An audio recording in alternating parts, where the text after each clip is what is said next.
अस्सलाम वालेकुम। एक नए वीलॉग में आपको खुशामदीद कहते हैं। उम्मीद है आप जहां भी होंगे खैरियत से होंगे। पाकिस्तान के सेक्रेटरी खारजा असद मजीद इन दिनों चीन के दौरे पर हैं और बहुत जल्द ये तवक्को की जा रही है कि army chief general Asim Munir भी चीन का दौरा करेंगे। ये बतौर आर्मी चीफ उनका चीन का पहला दौरा होगा। ये जो सेक्रेटरी खारजा का दौरा है और उसके बाद जो आर्मी चीफ का दौरा होना है, ये क्यों इम्पोर्टेंट है, इसका क्या बैकड्रॉप है, ये मैं आगे चल के बताऊंगा। लेकिन आगाज़ में ये आपको बताना चाहता हूँ कि जैसे कि हम जानते ही हैं कि इस वक्त जो चीन और अमेरिका के दरमियान एक लड़ाई है और उस लड़ाई की बुनियादी वजह क्या है। क्योंकि चीन जो है पहली दफ़ा आप देख सकते हैं कि अमेरिका की जो पहले सोल सुपर पावर था, उसको वो इकोनॉमिकली, मिलिटरीली और हर तरह से चैलेंज कर रहा है। और चीन और अमेरिका के दरमियान आप कह सकते हैं कि एक सर्द जंग जारी है और इस तनाजुर में ज़ाहिर है कि जो पाकिस्तान है वो अमेरिका का बेशक वो ताल्लुकात ट्रांजैक्शनल्स रहे हों, एतमाद का फुकदान रहा हो। पाकिस्तान की जो तारीख़ है आज़ादी के बाद बेशतर हम जो अमेरिका लेड इत्तेहाद था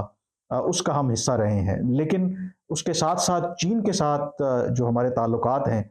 वो एक स्ट्रैटेजिक नौइयत के हैं। मीन के ये कहा जाता है, मैं क्योंकि फ़ॉरेन पॉलिसी कवर करता हूँ, कि पाकिस्तान के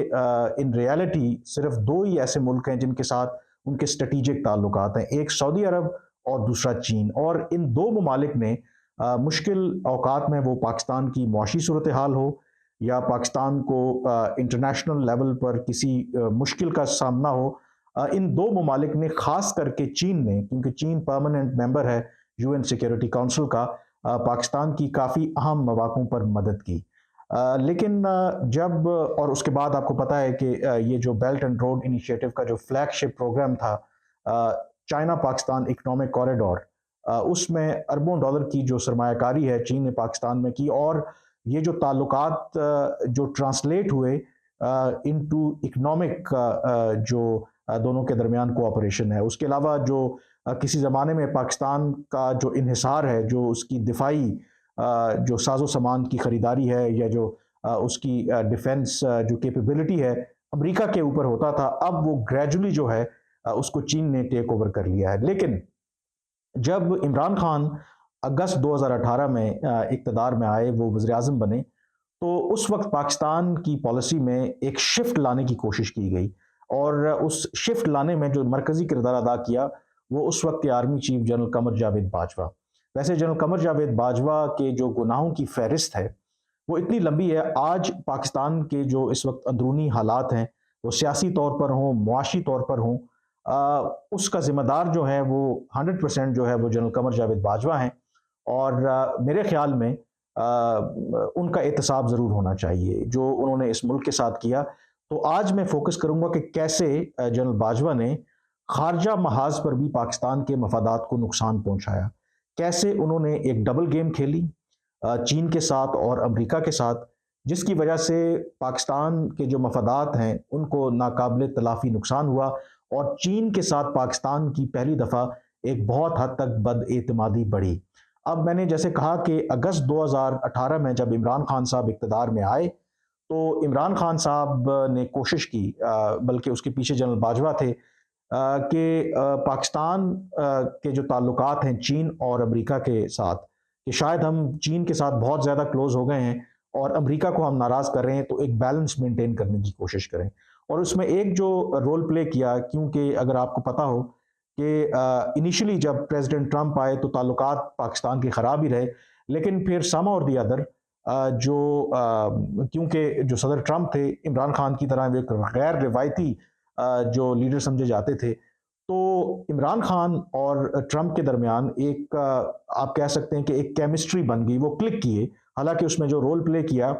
अगर आप देखें, मैंने पहले भी ज़िक्र किया था, सेनेटर लिंडसे ग्राहम, जो बड़े क्लोज़ एड थे प्रेसिडेंट ट्रंप के, उन्होंने, वो इमरान खान के बहुत बड़े फ़ैन थे, उन्होंने एक मरकज़ी किरदार अदा किया। फिर अफ़गानिस्तान के मामले में ज़ल्मे खलीलज़ाद ने बहुत इंपॉर्टेंट रोल प्ले किया। फिर पहला जो विज़िट था जुलाई 2019, इमरान खान साहब को व्हाइट हाउस की दावत दी गई, उसमें जो सऊदी क्राउन प्रिंस है मोहम्मद बिन सलमान, उन्होंने बड़ा मरकज़ी किरदार अदा किया, क्योंकि उनके ट्रंप के साथ बड़े क्लोज़ ताल्लुकात थे। और उसकी एक वजह ये थी कि जो ट्रंप के दामाद हैं, जैरेड कुशनर, उनकी सऊदी वलीयत मोहम्मद बिन सलमान के साथ बहुत क्लोज रिलेशनशिप थी, और इन ताल्लुकात ने एक जो पर्सनल रिलेशनशिप थे बड़ा मरकजी किरदार अदा किया, क्योंकि शुरू में आपको पता है कि इमरान खान और मोहम्मद बिन सलमान के ताल्लुकात भी बहुत ज़बरदस्त थे। बाद में इसके बारे में मैं कई वीडियोस कर चुका हूँ कि कैसे सऊदी अरब के साथ भी पाकिस्तान के ताल्लुकात ख़राब हुए। अब वो जो जुलाई 2019 में दौरा हुआ, उसमें इमरान खान भी थे, उस दौरे गुज़ारे के प्राइम मिनिस्टर थे, उसके साथ कमर जावेद बाजवा और DGISI जनरल फैज़ जो हैं वो भी उस दौरे में शामिल थे। और एक तो मुलाकात आपको पता है कि व्हाइट हाउस के अंदर इमरान खान और सदर ट्रंप के दरमियान हुई। जो दूसरी मुलाकातें हुई वो पेंटागन में, जिसमें जनरल कमर जावेद बाजवा, DGISI, जो वहाँ की अमेरिका की जो फौजी क़यादत थी, उनके साथ उनकी बातचीत हुई। और वहाँ पर अमेरिका को ये पैगाम दिया गया कि हम चीन के साथ ताल्लुकात जो CPEC का हरगिज़ मतलब नहीं है कि हम अमेरिका को छोड़ना चाहते हैं, बल्कि हम चाहते हैं कि अमेरिका भी जो CPEC के अंदर वो अपना हिस्सा डाले और वो शामिल हो। हालांकि नोइंग द फैक्ट कि उनको अच्छी तरह से पता था कि अमेरिका और चीन की जो ताल्लुकात कशीदा होने की एक बहुत बड़ी वजह है, वो ये भी है कि अमेरिका जो है वो बेल्ट एंड रोड इनिशिएटिव हो या CPEC हो या इस तरह के जो भी इक़दामात हैं उनकी मुखालफत करता है। मुखालफत क्यों करता है? क्योंकि अमेरिका के बकौल ये चीन जो है इन इक़दामात के ज़रिए एक दुनिया के अंदर एक नया फाइनेंशियल ऑर्डर लाना चाहता है, और इसलिए अमेरिका के बकौल जो चीन फाइनेंशियल न्यू ऑर्डर लाना चाहता है वो डेमोक्रेटिक नहीं है, वो ऑटोक्रेटिक है, क्योंकि अमेरिका इल्ज़ाम आयद करता है कि चीन के अंदर तो जमहूरियत नहीं है, और ख़ुद वो दावा करते हैं क्योंकि अमेरिका डोमिनेटेड जो ग्लोबल सिस्टम है, जो फाइनेंशियल सिस्टम है, वो मोर डेमोक्रेटिक है। इसलिए चीन अगर उसको रिप्लेस कर देगा तो जो दुनिया है उनके लिए मुश्किलात बढ़ेंगी। तो ये जो पाकिस्तानी हुकाम का ख्याल था, ये पाकिस्तानी क़यादत का, कि हम अमेरिका को दावत देंगे और चीन खुश होगा, वो पता नहीं क्या वो सोच रहे थे। खैर, उसके अलावा अगर आप देखें तो इमरान खान साहब के एक दो जो गुजरा थे, रज़ाक दाऊद साहब, उन्होंने कुछ ऐसे बयानात दिए जिसकी वजह से चीन के साथ हमारे जो ताल्लुकात हैं उसमें एक हिकअप आया। फिर इमरान खान साहब, क्योंकि नून लीग के ऊपर वो करप्शन के इल्ज़ामात हमेशा से लगाते रहे हैं, तो चीन के साथ जो पाकिस्तान ने मुआहदे किए, ख़ास करके जो पावर प्लांट्स लगाने के हवाले से, तो उसमें भी उन्होंने इस शक व शुबे का इजहार किया कि इसमें भी जो नून लीग है और शरीफ ख़ानदान है, इन्होंने पैसा बनाया। मतलब कि वो इल्ज़ाम जो है वो चीनी कंपनियों के ऊपर भी लगा रहे थे कि उन्होंने भी किकबैक्स और कमीशंस लिए हैं और दिए हैं इन मुआहदों को हासिल करने के लिए। उसकी वजह से भी चीन नाराज़ हुआ, और फिर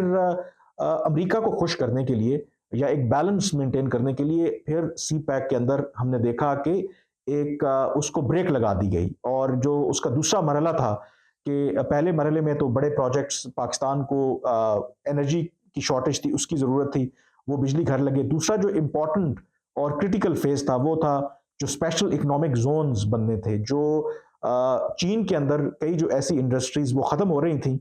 तो उनको पाकिस्तान के अंदर शिफ्ट करना था। लेकिन जब ये ब्रेक लगा और जब ट्रंप के साथ इमरान खान साहब के बड़े क्लोज ताल्लुकात थे, तो हम इसी बात पे खुश हो गए कि इतने कलील अरसे में जो सदर ट्रंप हैं उनकी इमरान खान के साथ ऊपर तले 3 मुलाकातें हो गई। इन रियलिटी हमें उससे कुछ मिला नहीं, लेकिन नतीजा क्या निकला कि आपके जो ताल्लुकात हैं वो चीन के साथ एक उसके अंदर एक ट्रस्ट डेफिसिट आ गया। अब इसके अंदर जो इम्पोर्टेंट रोल प्ले किया वो जनरल बाजवा ने किया। जनरल बाजवा डबल गेम कैसे खेल रहे थे कि जनरल बाजवा का ये हाल था कि वो अमेरिका को ये बताते थे कि देखें कि हमारी जो ओरिएंटेशन है पाकिस्तान की, वो तो है ही अमेरिका की तरफ। हमारे बच्चे, एक बहुत बड़ी तादाद जो है पाकिस्तानियों की वो अमेरिका के अंदर है। हम अंग्रेज़ी ज़बान समझते हैं, हमारा कल्चर जो है और जो खाना पीना है, बातचीत करना, वो तकरीबन तमाम जो है हमारी जो एक टिल्ट है वो टुवर्ड्स अमेरिका है। और बाजवा यहाँ तक कहते थे कि चीन की ना तो हमें कल्चर समझ आता है, ना उनकी ज़बान समझ आती है, और ना ही उनके तो हमें नाम तक याद नहीं होते। अब इस तरह की वो जो बातें हैं, जनरल बाजवा ये जो ऑफ द रिकॉर्ड सहाफ़ियों के साथ बातचीत करते थे, वो वहाँ पर ये बातें करते रहे। और इतने बड़े मजमे में 6-6 8-8 घंटे जब वो ब्रीफिंग्स देते थे, तो उनका क्या ख़्याल था कि ये जो बातें हैं वो चीनी हुकूमत तक नहीं पहुँचनी। और अमेरिका, चीन के बारे में तो अमेरिका को वो ये कहते थे, लेकिन साथ ही चीन के पास जब जाते थे तो उन्हें ये कहते थे कि देखें जी, दुनिया में जो इस वक्त आपको जो चैलेंजेस का जिनका सामना है, पाकिस्तान ही वाहिद आपका एक दरीना दोस्त है जो एक फ्रंट लाइन स्टेट का रोल प्ले कर सकता है और इस तरह की बातें कर सकता है, तो उनके साथ भी वो डबल गेम कर रहे थे। अब इसके अंदर एक चीज़ मैं ज़रूर बताऊं कि दुनिया में जो भी ममालिक होते हैं, जिस तरह पाकिस्तान है, वो लेवरेज ज़रूर करते हैं कि इस्तेमाल करते हैं नेगोशिएशंस के लिए। अगर हमने चीन से कोई फ़ायदा लेना है तो अमेरिका का नाम इस्तेमाल करेंगे, अगर अमेरिका से फ़ायदा लेना है तो चीन वाला फैक्टर लाएंगे। लेकिन ये काम किया जाता है बड़े सटल तरीके से, बड़े खामोश तरीके से। लेकिन अगर आप बड़े बड़े जो मीटिंग्स हैं, बेशक ऑफ द रिकॉर्ड हों, उसमें बरमला इस तरह की बातें करते हैं कि हम जो है वो चीन को जाके ये बताते हैं और अमेरिका को जाके ये बताते हैं, और फिर ये तसव्वुर करते हैं कि शायद उनको पता नहीं लगेगा, ये पता नहीं हम किस दुनिया में रहते हैं। तो वो जो जनरल बाजवा ने काम किया, जिसकी वजह से इस तरह का फीडबैक मिला चीन की क़यादत को, तो वो बिल्कुल ही जो प्रोग्रेस है वो रुक गई। और जो मेरी मालूमात हैं कि फिर चीन जो है उसने इंतज़ार किया कि जब तक जनरल बाजवा जो हैं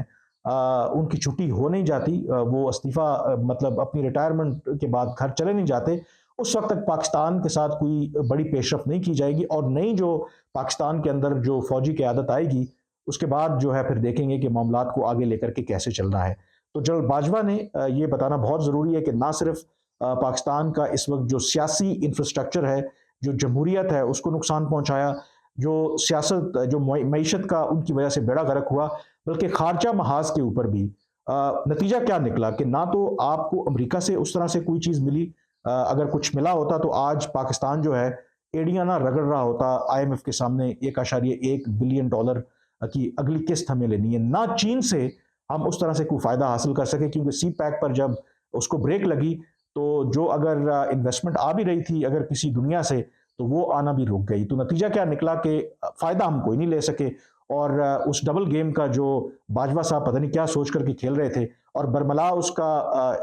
मुख्तलिफ इंटरेक्शंस में, प्राइवेट मीटिंग्स में उसका इजहार भी करते थे। और दूसरा ये भी इससे रिफ्लेक्ट होता था कि कैसे इस हद तक इमरान खान साहब की बात ठीक है कि फॉरेन पॉलिसी बनाना उनका काम तो नहीं था, लेकिन वो बड़ा मेरे ख्याल में प्राउडली जो है वो इस तरह की बातें करते थे और अपने आप को ये बताते थे कि क्या वो पॉलिसी परसू करें, और लगता उनको ये था कि वो बड़े चालाक हैं और पाकिस्तान बड़ा मज़े से जो है वो अमेरिका और चीन को जो है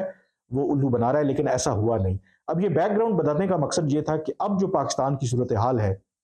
दो कि अमेरिका के साथ ताल्लुकात में एक विजिबल चेंज ये आई है कि अगर आप देखें कि ऊपर तले कभी एनर्जी के मामले पे डायलॉग हो रहा है, कभी काउंटर टेररिज्म के ऊपर, कभी क्लाइमेट के मामले पे, कभी दिफाई अमूर के ऊपर, लेकिन अभी तक कोई टेंजिबल जो आउटकम है उसकी निकली नहीं है। मसलन उसकी सबसे बड़ी मिसाल ये है कि पाकिस्तानी हलकों के अंदर ये इंप्रेशन पाया जाता है कि अमेरिका अगर चाहता तो जो IMF की ये डील फंसी हुई है, ये इतनी फंसी ना होती। थोड़ा सा अगर वो पुश करता तो शायद IMF के साथ प्रोग्राम है वो बहाल हो चुका होता। और फिर जब प्रोग्राम में ताख़ीर हुई, तसव्वुर करें कि अगर जो चीन है $2 अरब के कर्जे हमें ना देता, तो आज शायद हम दिवालिया हो चुके होते। वो जो $2 अरब चीन ने हमें IMF की प्रोग्राम की बहाली से पहले ही कर्जा देने का फैसला किया, उसकी वजह से हमें एक ब्रीदिंग स्पेस मिल रहा है। और अब जो मैं आता हूँ, जो शुरू में मैंने आपको बताया कि सेक्रेटरी खारजा जो गए हैं वहाँ पे, वो बुनियादी तौर पर इसी बैकड्रॉप के नतीजे में गए हैं कि जो हालिया डेवलपमेंट्स हुई हैं, जिस तरह की एक तब्दीलियाँ आ रही हैं, सऊदी अरब और ईरान के दरमियान चीन ने एक मफाहमत करवाई है, और दूसरी तरफ IMF का प्रोग्राम बहाल नहीं हो रहा, तो ऐसी सूरत में यकीनी तौर पर जो चीन है वो पाकिस्तान के लिए आप कह सकते हैं कि एक लास्ट होप है। लेकिन उसके लिए हमें वो एतमाद बहाल करना होगा जो जनरल बाजवा के दौर में जिसको बुरी तरह ठेस पहुंची, और चीन अब आपके ऊपर एतमाद नहीं करता। तो ये जो सेक्रेटरी खारजा का विजिट है ये बहुत सिग्निफिकेंट है, और इस विजिट के बाद जो army chief general Asim Munir वहाँ पे जाएंगे